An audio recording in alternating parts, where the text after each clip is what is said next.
What's up, fam? It's your girl, Mrs. Tony Two Times, and I'm back with another video. In this episode of Hood Tales, I'll be taking it to North Charleston, South Carolina, to discuss the tragic, senseless case of 24-year-old Alan Johnson III, a Morris College graduate whose life was destroyed after going on a date with a woman he met on the dating app Tinder. But before we get into this video, welcome if you're new here to our channel, and welcome back to all of our subscribers. If you haven't subscribed yet, make sure you do so and join the Tony Two Times family. Go ahead and click that notification bell to get notified every time we upload. And if you are rocking with the content, please don't forget to hit that like button.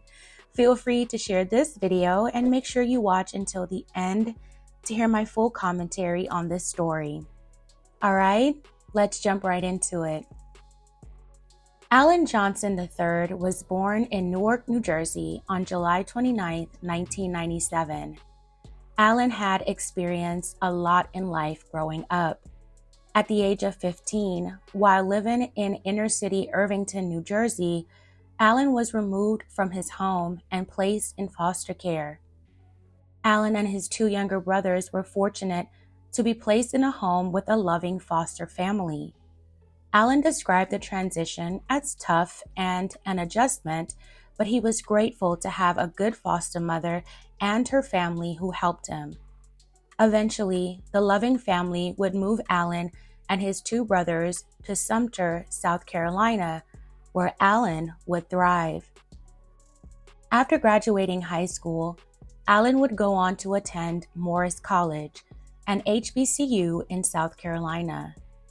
During his time at Morris, Alan maintained a 4.0 GPA, and in 2020, Alan was awarded the UNCF's $10,000 Frederick Douglass Bicentennial Scholarship. Since the introduction of the scholarship program in 2018, Alan was a second scholarship winner. Alan's ultimate goal was to become an educator. He had plans to go on and get his master's in education. Alan held academic achievement and cultural enrichment in high regard. He enjoyed history, literature, and good conversation, and said he wanted to become a high school teacher and pay it forward by helping others. He graduated from Morris College in May 2020 with his bachelor's degree. Alan, at just 24, had already overcome so much. Despite his adversities during his youth, Alan helped many others, including the elderly, children with autism, and the homeless. Alan's rough past and the uncertainty of his future didn't stop him from embarking on opportunities, and he refused to allow what he had went through to determine his end. Alan was on track to fulfilling his purpose in life, and his family and friends couldn't have been more proud of what he was accomplishing. But then Alan's life would come to a screeching halt after encountering a woman he met on Tinder. Alan swiped through the app and came across the profile of 21-year-old Asherai Gadsden. The two connected and decided to go on a date. On January 8, 2022, Alan, being the gentleman, took Asherai out for dinner and then for drinks afterwards. After their night out, Alan and Asherai headed back to her place at 7648 Susan Drive in North Charleston for a quick stop before Alan headed home for the night. Once the two got inside, Alan went to the bathroom. Asherai went to another room. When Alan emerged from the bathroom, he was met by someone with a gun, ordering him to get on the ground in an attempt to get Alan to give up his wallet. Alan decided to fight back and tried to grab the weapon from the person, but was shot 4 times during the struggle. Alan laid there in Asherai's townhome, badly wounded. The person with the gun fled. It was clear Alan had just been set up. At 3:58 a.m. on January 9, 2022, almost an hour after Allen was ambushed, North Charleston police officers arrived at the scene for a report of a medical situation, a possible alcohol poisoning. When officers first got there, they encountered Asherai sitting outside, and she was clearly intoxicated. While talking to officers, she asked them to go check on a man that's inside her townhome suffering from a gunshot wound. When police found Allen, paramedics pronounced that he was no longer alive. As police investigated, they determined that Asherai was involved in Allen's slaying. Officers then placed her in the back of the patrol car and read her Miranda rights. She then went on to explain that she and Allen went downtown before returning to her home. She told police she went to the bathroom, then went upstairs to check on Allen and found him on the floor. Asherai told police no one else was in the apartment. She was then transported to a local hospital because of her intoxication level. She was charged and taken to jail. It was obvious that Asherai was not alone with Allen in that apartment, and it wouldn't be long before police uncovered a heinous plot among 3 people to set up and rob Allen. Just over a month later, police announced they had arrested 2 more people in connection to Allen's slaying. 28-year-old Joshua Latrey Mack, who was identified as the shooter, and his girlfriend, 19-year-old Zora Henderson, who investigators said encouraged Joshua and Asherai to set up and rob Allen. Asherai is Zora's cousin. All 3 were charged with hit and attempted armed robbery. Joshua also faced an additional weapons charge.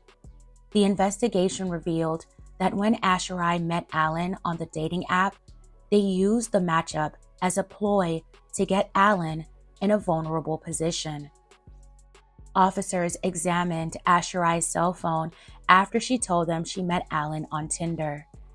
Investigators recovered deleted messages between Asherai and Zora leading up to the slaying that showed all 3 conspired to come to Asherai's house and execute the plan to take from Allen.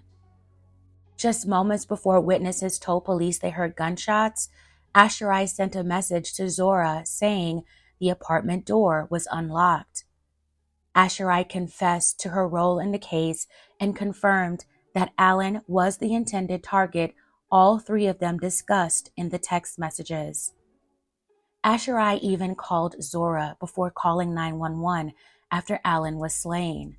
The 2 women also went to Zora's apartment before calling the police. Allen's untimely slaying devastated his family. He didn't deserve what happened to him. They hoped for justice for Allen. They were not happy when Asherai received a $50,000 bail in January 2023. They felt she should not have been released under the circumstances of Allen's slaying. They called for lawmakers to make changes in the policy. Months later, in May 2023, one of the suspects, Zora Henderson, now 21, took an Alford plea in the case, which means she's not admitting guilt but agrees that prosecutors have enough evidence for conviction if she was to go to trial. Prosecutors dropped the hit charge against her because of her cooperation. According to court records, Zora was not in the apartment at the time of Allen's slaying. Zora pleaded to the attempted robbery charge, and she's to be sentenced at a later date. On November 1st, 2023, the 2 other suspects, Asherai Gadsden and Joshua Mack, both admitted to their roles in Allen's slaying and pleaded guilty to spare Allen's family any more delay and a lengthy trial. Allen's family asked the judge for both to receive life sentences, but the judge considering that both Asherai and Joshua had admitted to their roles in such a serious crime, and I guess they were remorseful, gave them a lighter sentence. The judge sentenced Asherai, now 23, to 30 years in prison, and she must serve her entire sentence. Asherai did apologize in court for what she had done and sobbed loudly as the judge handed down her sentence, and she was taken into custody. Joshua was sentenced to 38 years in prison for his role in Alan's slaying. According to Joshua's attorney, Joshua had always maintained employment, but it was difficult to pay rent and support his girlfriend and child. The attorney said he only planned on scaring Alan into turning over his wallet. Joshua also insisted that his girlfriend had nothing to do with the crimes. His girlfriend blamed herself for introducing him to the wrong people, his attorney said.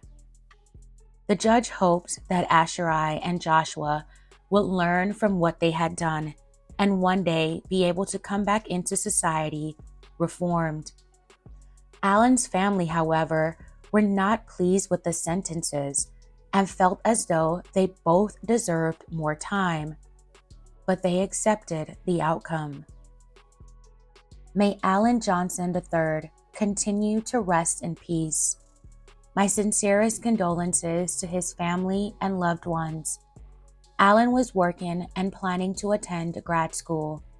He was also in the process of purchasing a home for him and his two younger brothers before his life was cut short. Alan was doing all the right things in life, it seemed like. He had accomplished so much in his 24 years, and for it to be taken in such a senseless and unnecessary way. Dating apps can be so dangerous. It seems like it's a thing for people to use these sites, especially couples, to set up unsuspecting men. I don't think Alan had any idea what was coming. I mean, he wined and dined this woman, and that whole time she knew what was about to happen. She could have backed out at any time. I feel like that's why she got so drunk, to give herself the courage to go through with it. Asherai, Joshua's, and Zora's desperation for money cost a man his life who worked hard for what he had. And these days, most of the time, not many people walk around with that much cash on them. It was all so senseless and stupid. They didn't think Alan would fight back, and Joshua panicked because Alan was probably overpowering him. This situation was just also unfortunate in every aspect. Again, my condolences to Alan's family. May he rest in peace. Fam, go ahead and tell me your thoughts on this in the comments below. All right, fam, that's it for this episode of Hood Tales. Thank you all so much for watching.